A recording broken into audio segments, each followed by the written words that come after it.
Welcome to Grow on the Go, your on-the-go spot for learning and development at UC Berkeley.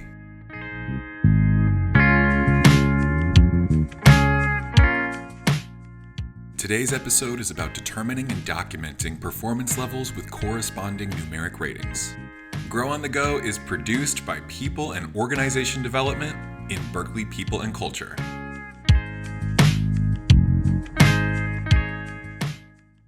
We know performance development is an ever-evolving process. All of us are learning and growing differently each day. That's why managing, developing, and enabling high performance is a never-ending process. It's our job to do this with intention, focus, and a commitment to the success of each employee.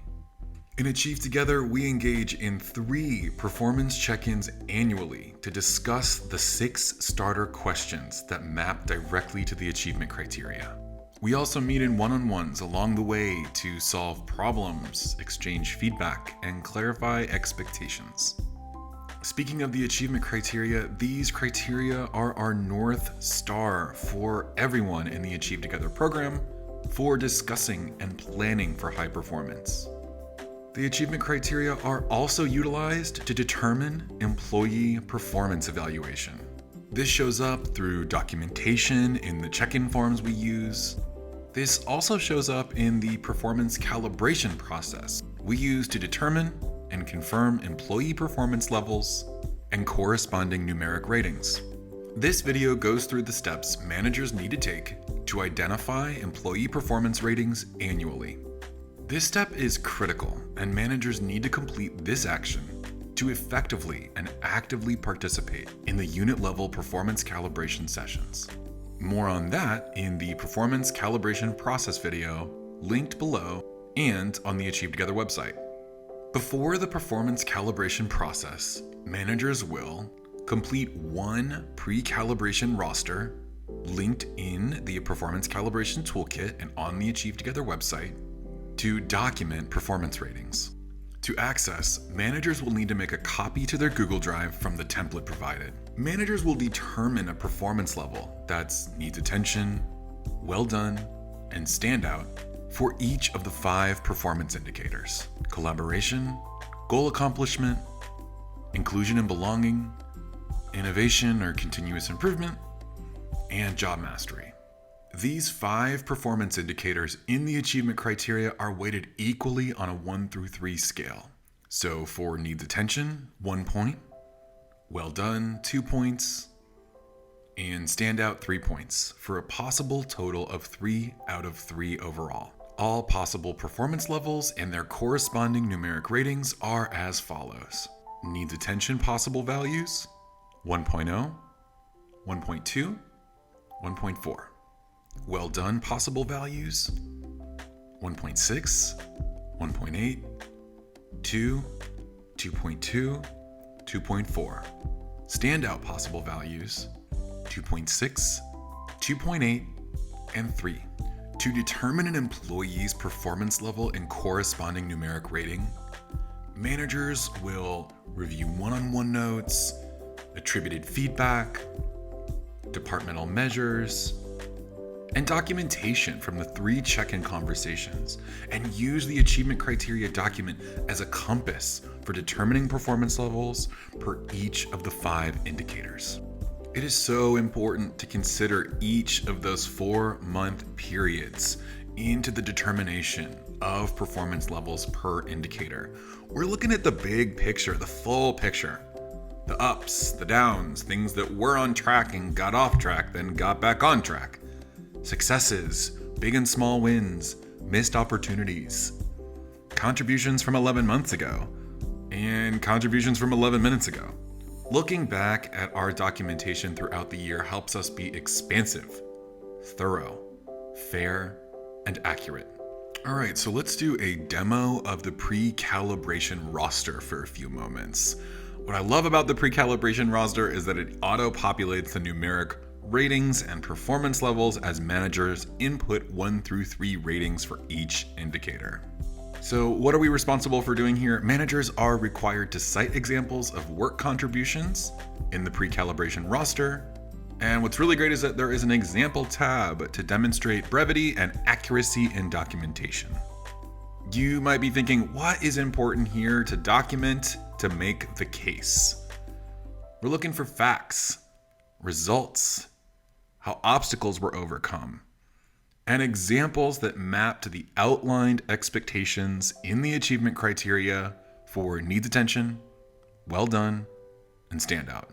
So the rationale or explanation section is there to help managers articulate how the rating was determined, what's not appropriate in this space, favorable or unfavorable opinions, inaccuracies, or managers that just give the same score for everybody across the board. Each employee deserves a fair shake at being fairly and accurately evaluated based on their real-life contributions in response to the expectations of the role. There are important scenarios you will want to flag and communicate with your leadership and those leading the calibration process. For in-depth information on these unique scenarios, check out the Performance Calibration Toolkit, in addition to the Performance Improvement Plans overview. At a high level, here are the scenarios to flag and then seek guidance from the toolkit. Overall standout rating with one indicator and needs attention will be adjusted to well done with a 2.4 corresponding rating. Overall needs attention rating, performance improvement plan will be required, and the employee won't be eligible for merit.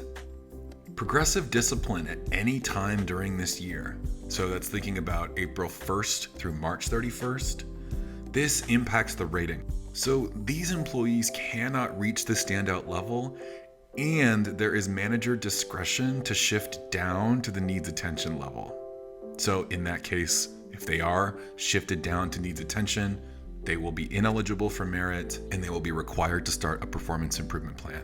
If an employee charts needs attention in both goal accomplishment and job mastery, they cannot reach the well done level.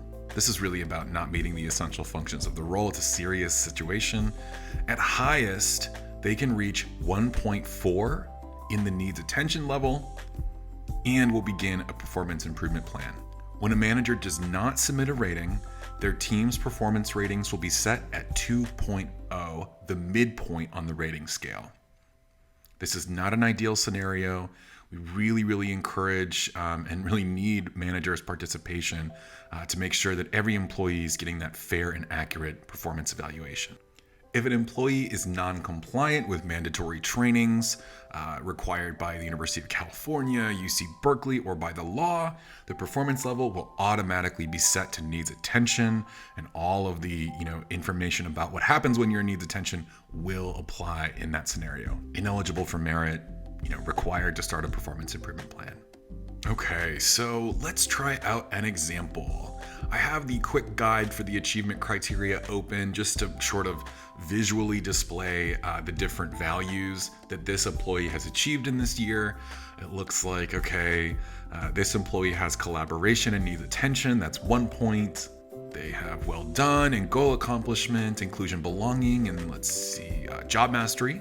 So that's 2 points for each. And looks like they're doing really well in innovation or continuous improvement. So stand out for them, 3 points there. Okay, so what do you think this employee's performance level is? And also their corresponding numeric rating. All right, so they reached a 2.0 this year, the exact midpoint on the 3-point scale. Well done overall.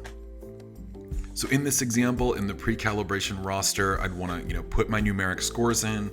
The pre-calibration roster is automatically generating the average score. It's going to automatically generate the named performance level. And you're going to want to write that narrative for how I landed on those performance ratings per indicator. After you complete your pre-calibration roster, you will send it to your designated performance calibration organizer in preparation for the calibration session. Please be sure to review the achievement criteria. You might say inclusion, belonging, innovation. What does that mean for us? Take a look at what it says and start with those conversations over what's making sense and what conversations do we need to have to create more clarity over how those types of expectations show up for all of our different jobs at UC Berkeley. For more information on the performance calibration process, continue to the next video in the series called Performance Calibration Overview. Don't forget to check out the resources in the video description below or on the Achieve Together website.